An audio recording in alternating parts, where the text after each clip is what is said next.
8절, 다니엘 7장 2절에서 8절까지 구약성경 1245면 우리 화면에도 띄워주고 계십니다. 예.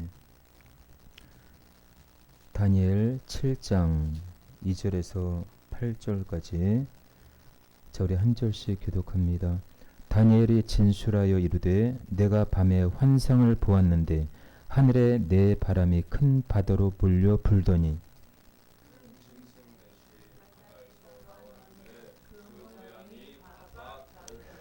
첫째는 사자와 같은데 독수리의 날개가 있더니 내가 보는 중에 그 날개가 뽑혔고 또 땅에서 들려서 사람처럼 두 발로 서게 함을 받았으며 또 사람의 마음을 받았더라. 또 보니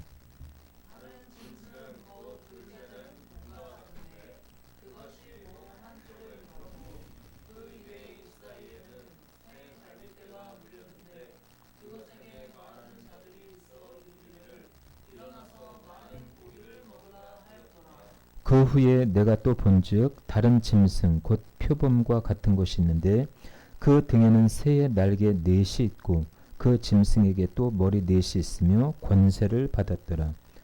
내가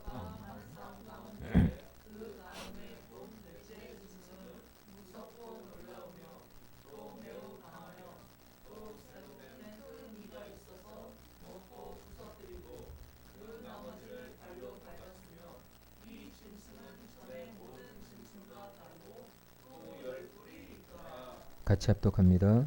내가 그 뿔을 유심히 보는 중에 다른 작은 뿔이 그 사이에서 나더니 첫 번째 뿔 중에 셋이 그 앞에서 뿌리까지 뽑혔으며 이 작은 뿔에는 사람의 눈 같은 눈들이 있고 또 입이 있어 큰 말을 하였더라. 아멘. 자, 오늘 본문엔 네 짐승과 작은 뿔 환상에 대한 내용입니다. 예. 자, 여러분들 세상 사람들이 봤을 때 가장 한심한 사람이 누굴까요? 한심한 사람들. 세상 사람들이 봤을 때 가장 한심한 사람들. 저와 여러분들이. 예. 이게 뭐 하는 일들입니까? 이게. 자, 그들이 봤을 땐, 야, 진짜, 이건 뭐, 다 생각을 하겠죠. 예? 보이지 않는 하나님을 참 이렇게, 신이 어디 있어? 참, 많은 생각을 할 거예요, 아마. 야, 응? 어떤 사람들이 이렇게 돌았다고도 얘기할 거고, 야, 참, 미쳐도 한참 미쳐야지. 응? 아마 세상 사람들은 우리를 모를 거예요. 근데 우리도 세상 사람들이 이해를 못하죠. 왜 그런지. 그런데 우리 믿는 사람들은 그들보다 앞서서 생각하고 그들보다 앞서서 모든 것을 바라볼 수 있는 눈이 있는 자들이에요. 예. 그것을 우리 하나님을 우리에게 주셨다라는 거죠. 예. 시대와 장소는 달라도요. 우리에게는 미래를 예측할 수 있는, 미래를 예언할 수 있는 그런 은사와 영감과 능력을 우리에게 주셨다라는 거예요.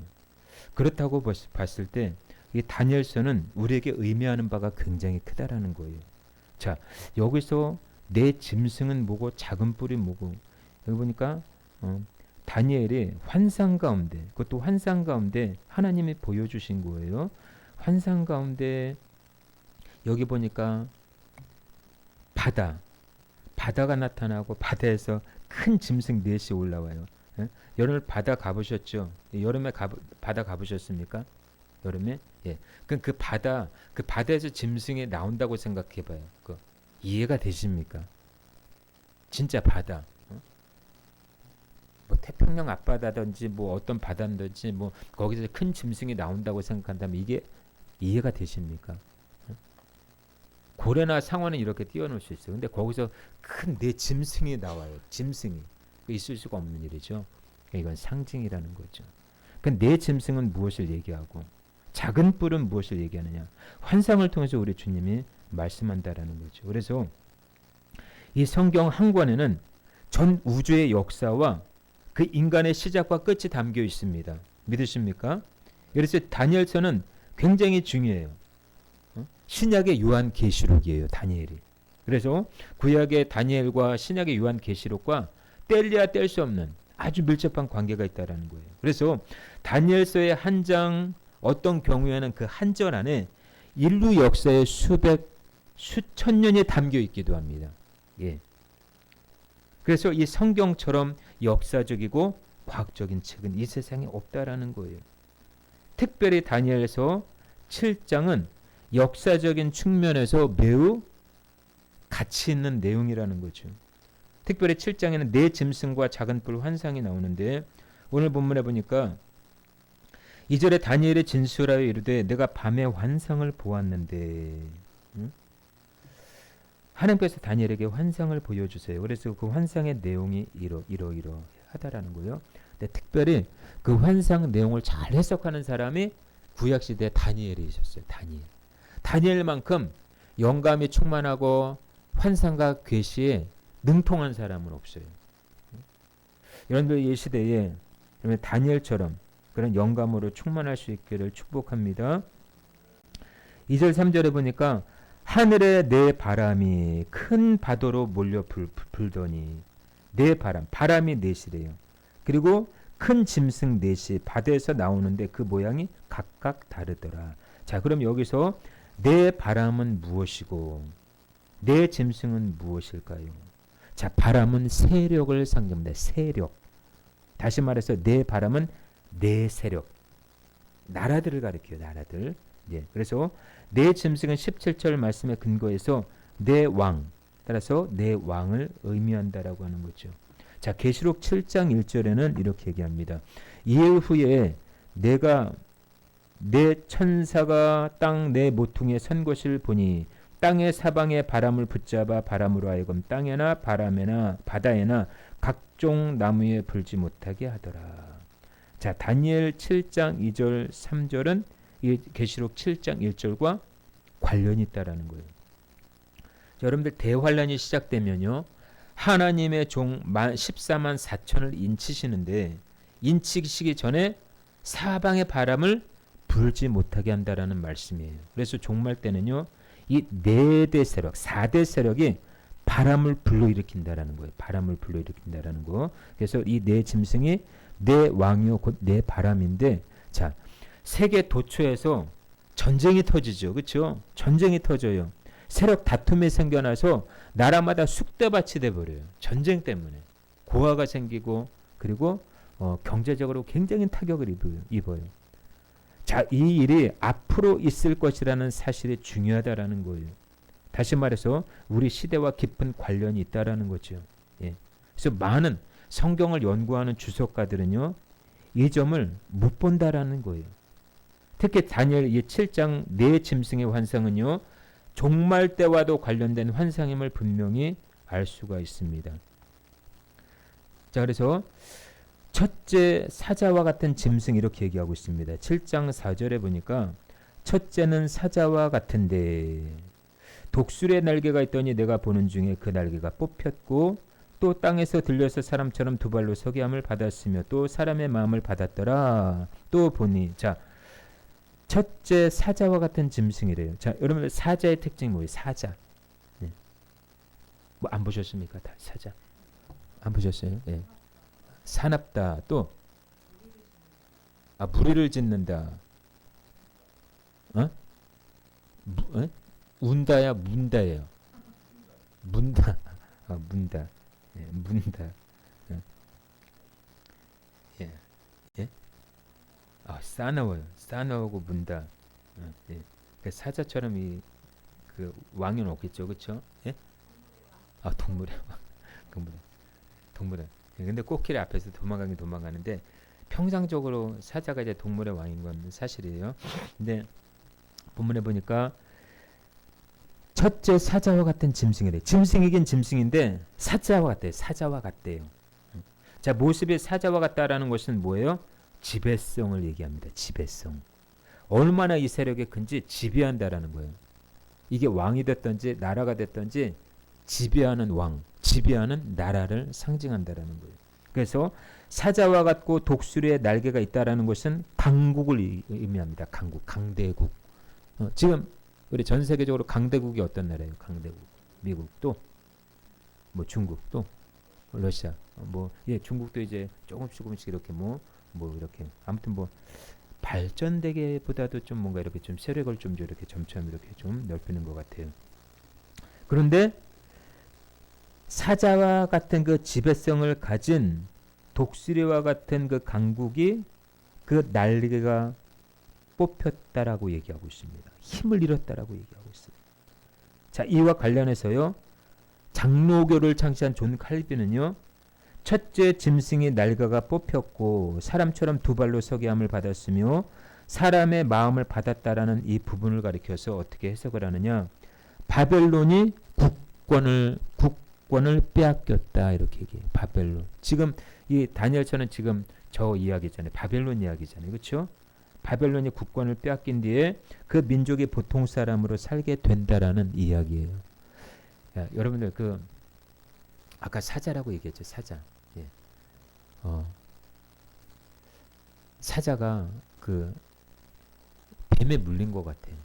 뱀에 아무튼 이렇게 까불다가 물렸는지 모르겠는데 어떻게 하다가 뱀 있는지를 모르고 뱀한테 물린 거예요. 근데 뱀이 코브라보다 강한 독을 지닌 블랙맘마 들어보셨습니까? 블랙맘마라고 있는데 코브라의 독의 30배예요. 30배. 한 번 물리면 100명을 죽일 수 있대요. 30분만. 블랙맘마라고 시커멓게 돼가지고 아프리카나 여기 서식하는데 이게 한 번 물리니까 이 사자가 어느 정도 몇 분 가서 발작을 일으키더라고요. 발작을. 이게 몸이 굳어지면서 이 털이 갈색이잖아요. 그렇죠? 이 깜장색으로 변해요. 이 눈도 막 이렇게 하얗게 돼 버리고 물리니까. 그러다 보니까 어느 무리가 와요? 하이에나 무리가 와요. 힘이 없어지더라고요. 하나에.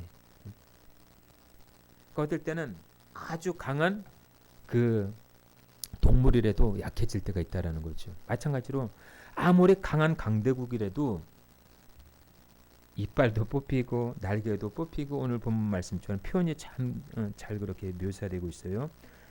날개가 뽑히고 사람처럼 두 발로 서게 되고 또 사람의 마음마저 받았다라는 거죠. 마음. 예? 그러니까 지금 바벨론 제국이 강대국이었지만은 하나님의 심판으로 말미암아 이제는 국권도 빼앗기고 그리고 이제 평범한 그런 강대국이 아니라 어떻게 보면 더 약소국가로 전락되는 그렇게 되는 현상이죠. 예. 그래서 다니엘서 2장에 보면은요. 첫째 짐승은 순금으로 된 머리와 비교가 된다고 그랬어요. 자, 다니엘서 2장 32절에 보니까 그 우상의 머리는 순금이요 가슴과 두 팔은 은이요 배와 널쩍 다리는 노시요 그 종아리는 쇠요 그 발은 얼마는 쇠요 얼마는 진글이었나이다. 자, 느부갓네살 왕 때의 바벨론, 그렇죠? 예, 느부갓네살이 사자로 비유된 것은 우연이 아니라는 거예요. 결국에는 느부갓네살 왕이 심판을 받잖아요. 거기다가 그의 군대는 독수리로 비유되고 있습니다. 옛 바벨론 벽화에 보면요, 고대 문에 보면은 옛 바벨론 벽화에 보면은 독수리의 날개가 있는 사자상이 그려져 있어요. 예, 그런 걸 많이 보셨을 거예요. 사자긴 사자인데 이렇게 날개 달린 그런 걸 많이 보셨을 거예요. 신화는 어디에 보면.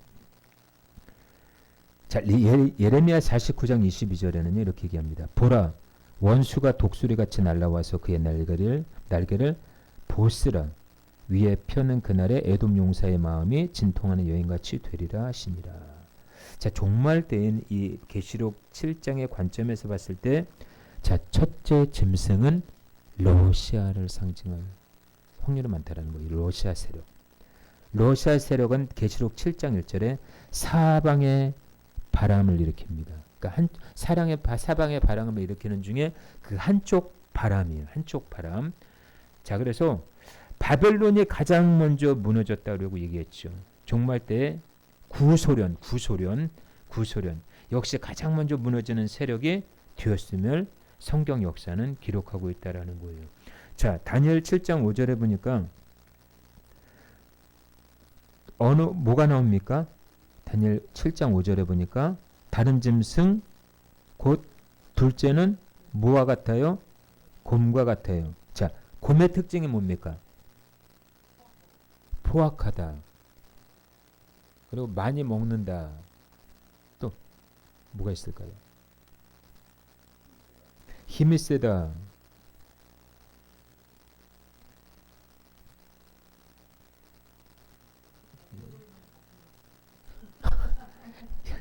약해 보이면 먹힌다.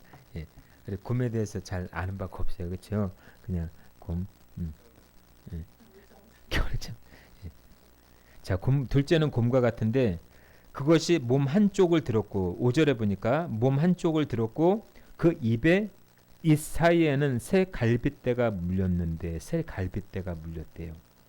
그에게 말하는 자들이 있어 이르기를 일어나서 많은 고기를 먹으라 하였더라. 자, 곰은 힘을 상징하죠. 그렇죠? 곰은 힘을 상징합니다. 특별히 전 세계적으로 그 유명한 그 신학자 중에서 우리나라가 낳은 전 세계적인 신학자 중에서 우리 한국이 낳은 신학자 중에 박윤선 박사님이라고 계셔요. 박윤선 박사님은 지금 80 넘으셨나 모르겠네요. 이분은 이 둘째 곰과 같은 짐승을 다니엘 2장과 같은 나라로 표현을 했습니다. 즉 은으로 상징된 메데바사, 메데바사라고 말하고 있습니다. 그리고 이 짐승이 몸 한쪽을 들었다 이렇게 얘기하죠. 오늘 5절에 보니까 그것이 몸 한쪽을 들었고 이렇게 얘기했죠. 자, 이 표현을 메데바사가 바벨론을 정복하려고 한 움직임에 대한 비유다 이렇게 얘기해주고 있어요. 그렇다면 자 5절에 새 갈빗대가 물렸다. 이 사이에 새 갈빗대가 물렸다라는 것은 무슨 말이냐? 자 이거에 대해서 우리나라 중에 이상근 박사님이라고 계셔요. 메데 바사가 바벨론과 애굽과 리디아, 지금의 터키 지방입니다. 소아시아 지역 터키 3국을 정복한 것이라고 얘기하고 있어요. 그러니까는 이 사이에 새 갈빗대를 이렇게 물렸다라는 것은 바벨론, 애굽, 리디아 이렇게 세 나라를 정복했다 이렇게 얘기해주고 있어요. 여기서 리디아라고 하는 거에 대해서 잠깐 설명을 하자면 이 리디아는 어떤 나라냐? 자 요한계시록에 4대 교회가 나옵니다. 그렇죠? 4대 교회가 있었던 곳이에요. 그래 이 BC 7세기 경에 부유한 나라로 유명했어요. 부유한 나라. 금과 은이 풍부해서 최초로 주화를 사용한 나라가 이 리디아예요. 리디아. 예. 무역과 상업이 발달했을 뿐만 아니라 문화적으로 세련된 나라가 이 리디아예요. 다시 말해서 아무리 부유하고 문화적으로 뛰어난 나라라도 하나님의 섭리 앞에서는 무너질 수밖에 없다라는 거예요. 이것을 설명해 주고 있습니다. 결국 세상 권세와 부는 잠시지만 하나님의 나라는 영원하다라는 것을 오늘 말씀해 주고 있다라는 것입니다. 그래서 우리가 이걸 잘 알았으면 좋겠고요. 자, 감리교의 창시자 루터라는 사람은 이 새 갈빗대를 이상의 새 나라로 보았다라는 거예요. 많은 고기를 먹었다라는 것 역시 여러 나라를 지배했다라는 뜻으로 우리가 해석할 수가 있어요. 자, 계시록 7장 1절을 통해서 이 말씀을 본다면요. 둘째 짐승은 곰과 같은 둘째 짐승은 뭐예요? 어딜까요? 어느 나라일 것 같아요? 중국. 예, 중국입니다. 왜냐? 중국이 북경 올림픽이 몇 년도에 열렸죠? 북경 올림픽이 2008년도인가? 아무튼 예. 근데 북경 올림픽 때에 중국의 마스코트 하나를 이렇게 등장시킨 게 있어요. 뭘까요? 판다고. 그렇죠. 판다고. 이게 매우 의미심장하다라는 거예요. 예. 그래서 종말에 가까운 이때 중국의 세계 정치 구도를 좌지우지할 만큼 막강한 세력이 되어간다라는 사실에 이의를 제기할 사람은 없다라는 거예요. 세 번째로 보니까 셋째 뭐예요? 표범과 같은 짐승. 자, 표범의 특징이 뭡니까? 표범 잘 모르죠. 좀 약간. 네? 예. 이 지구상에서 제일 빠른 게 표범이래요. 표범. 예, 표범. 예. 표범과 같은 이 짐승, 다시 말해서 따라서 합니다. 중동 세력. 중동 세력을 상징해. 중동 세력. 표범은 신속성을 상징하죠. 그렇죠? 거기다가 이 표범 등 뒤에는 오늘 본문에 보니까 새 날개 넷이 있다고 하였기 때문에 더 신속하고 빠른 것을 말해주고 있습니다. 머리는 몇 개요? 머리는 넷이래요. 다시 말해서 지도자가 4명이라는 거예요. 지도자 4명. 자, 장로교 창시자 칼빈과 제롬, 이 신학자 제롬은요, 이 머리 넷을 가리켜 이렇게 얘기합니다. 헬라, 서부 아시아, 애굽, 바사 이렇게. 예. 자, 다니엘 2장과 비교해 봤을 때 이 셋째 표범과 같은 짐승은 먼나라, 곧 헬라를 얘기합니다. 헬라. 자, 헬라의 그 알렉산더 대왕은요, 그야말로 날개 달린 표범과 같은 일생을 살았다라는 그 전설이 내려오고 있어요. 이 알렉산더 대왕은 날개에 달린 표범과 같은 일생을 살았다. 자, 20세에 헬라를 통일했죠. 그리고 13년이라는 짧은 기간 동안에 바사와 애굽을 정복했습니다. 예. 그래서 이 종말의 계시록 말씀에 비추어 봤을 때 이 셋째 짐승은 중동 세력임을 우리가 알 수가 있어요. 자, 중동 세력은 네 바람 중에 한편 바람이 되는 거예요. 바람이 넷인데 그 중에 하나의 바람. 자, 줄여서 여러분들 석유가 제일 많이 나는 나라가 어디예요? 예. 그래서 이 중동 세력은 굉장히 중요해요. 그렇죠? 예. 석유를 팔아서 급속히 세를 확장하기도 하고 최근에는요. 회교 세력도 전 세계적으로 급속히 퍼져나가고 있대요. 회교 세력. 예. 자, 7절에 보니까는 넷째 짐승이 나옵니다. 넷째 짐승은 로마를 상징합니다. 로마. 자, 넷째 짐승은 전의 모든 짐승과 다른 짐승이라고 얘기하고 있습니다. 자, 이 짐승은 무섭고 놀라우며 매우 강하대요. 자, 쇠로 된 큰 이가 있대요. 그렇죠? 오늘 본문에 보니까 매우 강하며 또 쇠로 된 큰 이. 자, 쇠로 된 큰 이가 있다라는 것 역시 짐승의 강함을 얘기해주고 있어요. 먹고 부서뜨리고 발로 밟는다라는 것 역시 정복성을 얘기해주고 있습니다. 정복성. 10뿔이 있다라는 것은 힘 또는 권세를 상징합니다. 자, 다니엘서 2장을 볼 때에 이 짐승은 로마라는 거, 로마. 자, 다니엘서 2장 23절에 보면은 그 종아리는 쇠요 이렇게 얘기해요. 그 종아리는 쇠요.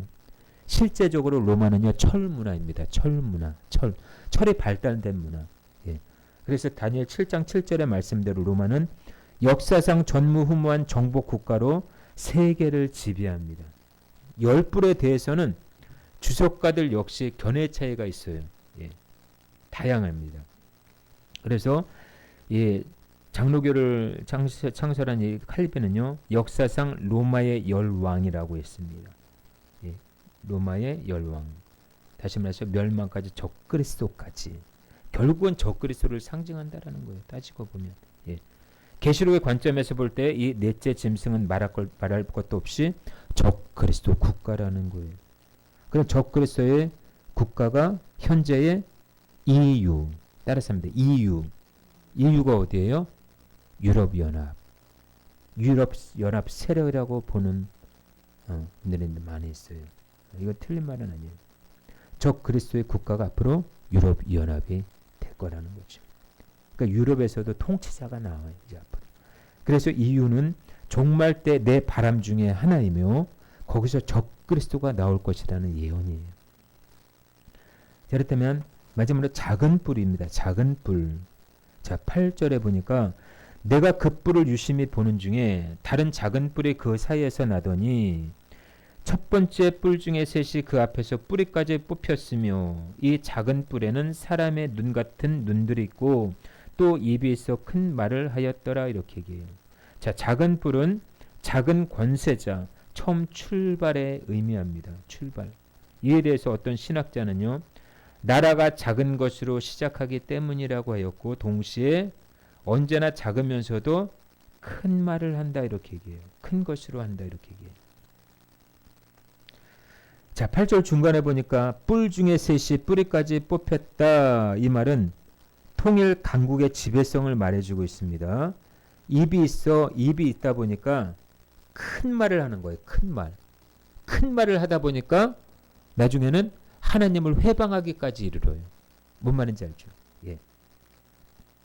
이 작은 뿔이 좋은 건 아니에요. 적그리스도이지만은 이게 오늘 본문에 보니까 이 작은 뿔에는 작은 뿔에는 뭐라 그래요? 사람의 눈들이 있고 그 입이 있어 큰 말을 하였다 이렇게. 자, 작은 뿔인데 큰 말을 하였대. 큰 말을 하였다. 이 말은 뭐냐면 회방까지 이르게 된다라는 거예요. 크신 하나님을 회방하는. 적그리스도가 하는 일이 그거잖아요. 그렇죠? 예.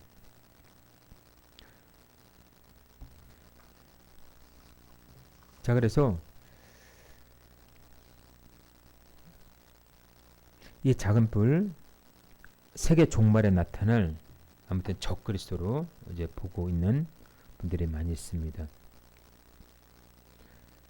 자, 작은 뿔이 적그리스도라는 데에 대해서는 의견이 없습니다. 하지만 이 작은 뿔을 종말론적으로 뿐만 아니라 역사적으로도 봐야 돼요. 이 작은 뿔은 역사적으로 다니엘서 8장에 나오는 작은 뿔과 같은 안티오크스 에피파네스라고 하는 그 인물이 있습니다. BC 175년에서 164년의 역사적인 인물이에요. 자, 이 사람은 어떤 사람이냐? 수리아의 폭군이에요. 폭군. 가장 무서운 반유대주의자예요. 돼지 피로 성전을 더럽히는가 하면 이방 신상을 하나님의 성전에 세우기도 했어요.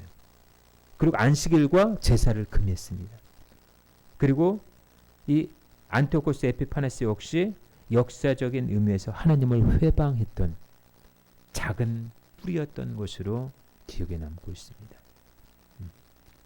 자, 이 점만 포함시킨다면요, 이 작은 뿔이 종말의 때에는 적 그리스도라는 주장이 찬성할 수밖에 없다라는 거예요. 적 그리스도라는 주장이죠. 그래서 작은 뿔이 내 짐승에서 나온다라는 것은 뭐예요? 로마에서 나온다라는 거예요. 다시 말해 그것은 오늘날 EU 유럽 공동체 여기서 나온다라는 거죠. 자, 말씀을 정리합니다.